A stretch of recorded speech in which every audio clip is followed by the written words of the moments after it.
All right, so are you ready to dive into a listener favorite? Zombies. But specifically, all the wild ways fiction has dreamed up for how, like, everyday folks, you and me could become one. It's more than just. Right? We're exploring this document, outlining 10 different methods. Yeah. And let me tell you, some of these, they get pretty creative. No need to grab a shovel and start zombie-proofing your garden just yet, though.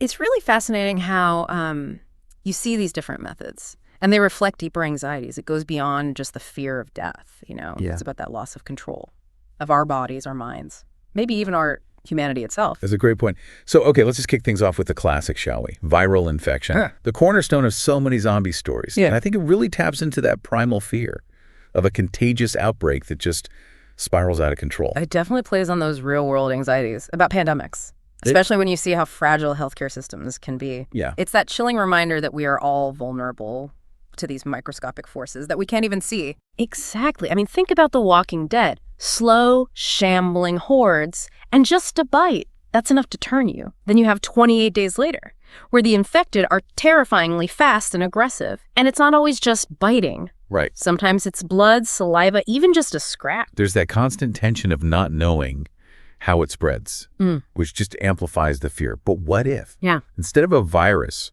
hijacking your body, Yeah. something takes over your mind? Okay. That's where neurotoxins and parasites come in. Oh, now we're getting into some creepy territory you're talking about. Something like The Last of Us, right? That fungus that turns people into, well, basically puppets. That's nightmare fuel.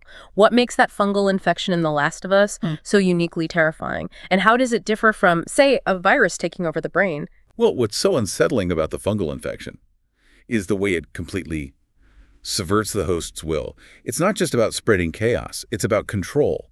The fungus grows within the host, manipulating their behavior to serve its own purpose. Imagine being fully conscious, but unable to control your own actions. In a way, it's a more insidious form of zombification than a virus, which primarily targets the body's systems. Yeah, that's just wrong. But the idea of parasites controlling their hosts, that isn't just fiction, is it? I mean, I've heard about some pretty freaky stuff happening in the natural world. Absolutely. There are real-life examples of parasites that can influence the behavior of their host in truly bizarre ways. Take the cordyceps fungus, for instance. It infects insects like ants, and as it grows, it releases chemicals that hijack the ant's nervous system. The ant becomes a slave to the fungus, driven to climb to a high point and then die, allowing the fungus to release its spores and spread. Okay, so it's basically nature's version of a zombie apocalypse, but on a much smaller scale. Still creepy, though. That makes me think of another method, rooted in real-world fears. Radiation. It's all about mutation and the anxiety surrounding a potential nuclear disaster. Right. And if we connect this to the bigger picture, it reflects our fears about the destructive power of technology and the potential consequences of our own actions. The idea that we could unleash something that irrevocably alters our very being is terrifying. It is. And it often leads to those truly grotesque images of mutated creatures like in the Fallout games. Not your average run-of-the-mill zombies, but thinking about forces beyond our control. How about voodoo and magic? It might seem less realistic, but it definitely taps into that deep-seated fear of the occult. It's a reminder of how much we still don't understand about the universe Uh-huh. and how that unknown can be both fascinating and terrifying. That's a good point. It's like that fear of ancient forces we can't comprehend. We see this in older zombie films, like White Zombie, where the dead are brought back to life through these dark rituals. It speaks to a primal fear of things we can't explain or control, a fear that has resonated through centuries of storytelling. But moving from ancient fears to more modern ones, how about genetic manipulation gone wrong? Oh, That plays on our anxieties about scientific progress right. and the potential for unintended consequences. Right. I mean, Resident Evil is a prime example of this, with bioweapons research leading to all sorts of horrific mutations. Right. It makes you wonder, what if we're messing with things that we don't fully understand? I mean, some of these advancements, they feel like they're straight out of a sci-fi thriller, Speaking of which, let's talk about cosmic or alien influence. This takes the fear of the unknown to a whole other level. This method plays on our fascination Yeah. with the vastness of space Yeah. and the possibility of life beyond Earth. It's a reminder of how small and vulnerable we are in the grand scheme of things. Absolutely. It's that classic sci-fi trope of alien invasion. But with a zombie twist, think about it. Being controlled by extraterrestrial forces. Pretty terrifying. Okay, now for something that hits a little closer to home. prions and brain-degenerating diseases. What's scary about this is that it's grounded in real-world fears about conditions that already exist. Prion diseases are fascinating and frightening because they're caused by misfolded proteins that can trigger a chain reaction, leading to the destruction of brain tissue. It's a terrifying example of how something so small can have such devastating effects. It's not a virus or bacteria. It's a rogue protein, a corrupted version of something that already exists within us. You're right. It's like our own bodies turning against us. And the girl with all the gifts, that's a unique and unsettling take on this method. Okay, how about this? Nanotechnology gone wrong? Yeah. Microscopic robots taking over your body. It's like a sci-fi thriller come to life. Yeah, what's interesting is that nanotechnology, it is a rapidly advancing field with incredible potential. Yeah? But like any powerful technology, it raises ethical concerns about unintended consequences. Right. The idea that these microscopic machines could malfunction or be programmed for malicious purposes, effectively turning us into living robots. It's a chilling thought. I can see how that would tap into our anxieties about, technology surpassing our control. It's that fear of becoming slaves to our own creations. I Am Legend, the book version, explores this concept in a really unsettling way. It makes you think about how much control we're willing to cede to technology and what the potential cost might be. Okay, ready for another adrenaline rush? Let's talk about the rage virus.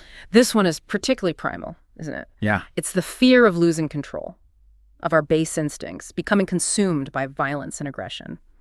It's a dark reflection of the potential for savagery that exists within us all. Totally. I mean, it's not your classic reanimated corpse, but the speed and ferocity of the infected in 28 days later is terrifying. It really taps into that fear of societal collapse and the potential for chaos to erupt from within. Okay, before we move on, let's lighten things up a bit. We've got one more method to discuss, and this one's a bit more on the whimsical side. The zombie spell. Ah, yes. The classic zombie spell. This one's often used for comedic effect. In zombie films, it's a simple, direct approach. Someone casts a spell, and bam, you're a zombie. No complex scientific explanations or existential dread required. Exactly. It's a more lighthearted take on the whole zombie trope. But hey, who knows? Maybe there's a magical spell book out there somewhere, just waiting to be discovered. So we explored 10 different ways to become a zombie, each tapping into a different fear or anxiety, whether it's disease, technology, or forces beyond our understanding. If you had to pick one of these fictional scenarios, which one would creep you out the most? It's a tough choice. They all have their own unique brand of terror. Personally, I find the idea of losing control of my own mind to be the most unsettling, whether it's a parasite, a fungus, or nanobots. The thought of my body being hijacked and used against my will is just shudder-inducing. I'm with you there. It's like that ultimate violation, losing your sense of self, your free will.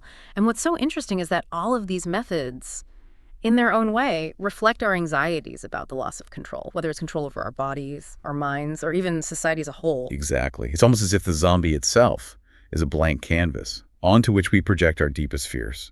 It's a way to explore these anxieties in a safe, fictional space. And that exploration can be both entertaining and insightful, prompting us to examine those fears more closely and consider what they say about ourselves and the world around us. That's a great point. It's like holding up a distorted mirror to society and seeing our anxieties reflected back at us in this grotesque but strangely compelling way. But ultimately, why are we so fascinated by these tales of the undead? What is it about the zombie that continues to capture our imaginations? I think it's because the zombie represents the ultimate loss of control. Whether it's a virus, a parasite, or a cosmic force, the zombie embodies the fear of losing our agency, our individuality, our very humanity. And in a world that often feels increasingly complex and unpredictable, that fear resonates deeply. That makes a lot of sense. It's a fear that speaks to our primal instincts, our desire for self-preservation. It forces us to confront those uncomfortable questions about what it means to be human, what it means to have free will, and what happens when those things are taken away. Precisely. It's a reminder that even in death, we may not be free from manipulation or control. That's a chilling thought, but also a strangely compelling one. So, dear listener, now that you've journeyed with us through this strange and terrifying world of zombie origins, we have one final thought-provoking question for you. If you had to choose one of these fictional methods to become a zombie, which one would it be? Would you succumb to the classic viral infection? Become a puppet to a mind-controlling parasite? Or perhaps embrace the cosmic unknown and let an alien force guide your undead steps? It's a morbid thought experiment, but it can be a revealing one. It really can.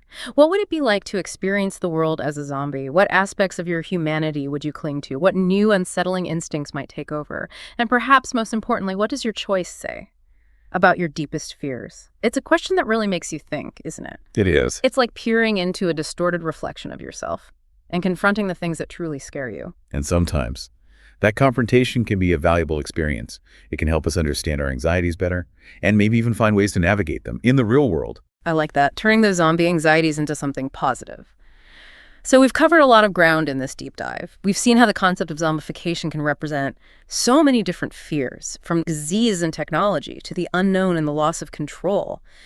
But maybe the most important takeaway is that it's all about perspective, right? Absolutely. How we choose to view these fictional scenarios can tell us a lot about ourselves. It's a reminder that even in the face of fear, even in the realm of the undead, there's always room for reflection, for insight, and even for a little bit of dark humor. I love that. So, dear listener, we've reached the end of our journey into the world of zombie origins. We hope you've enjoyed exploring the strange, the creepy, and the downright terrifying with us. But before we go, we want to hear from you. Which method of zombification creeps you out the most? And if you had to choose one, which path would you take? Share your thoughts, your fears, and your zombie survival strategies with us on social media. Or better yet, start a conversation with a friend. Because sometimes the best way to confront our fears is to share them with others. That's it for this deep dive. Until next time, stay curious, stay safe, and keep those brains intact. It's a question that really makes you think, isn't it? It is. Like peering into a distorted reflection of yourself and confronting the things that truly scare you. And sometimes that confrontation can be a valuable experience. It can help us understand our anxieties better and maybe even find ways to navigate them in the real world. I like that, turning those zombie anxieties into something positive. So we've covered a lot of ground in this deep dive. We've seen how the concept of zombification can represent so many different fears, from disease and technology to the unknown and the loss of control. But maybe the most important takeaway is that it's all about perspective. Absolutely. How we choose to view these fictional scenarios can tell us a lot about ourselves. It's a reminder that even in the face of fear, even in the realm of the undead, there's always room for reflection, for insight, and even for a little bit of dark humor. I love that. So, dear listener, we've reached the end of our journey into the world of zombie origins. We hope you've enjoyed exploring the strange, the creepy, and the downright terrifying with us. But before we go, we want to hear from you. Which method of zombification creeps you out the most?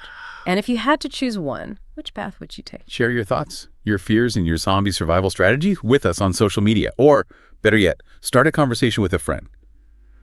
Because sometimes the best way to confront our fears is to share them with others. That's it for this deep dive. Until next time, stay curious, stay safe, and keep those brains intact.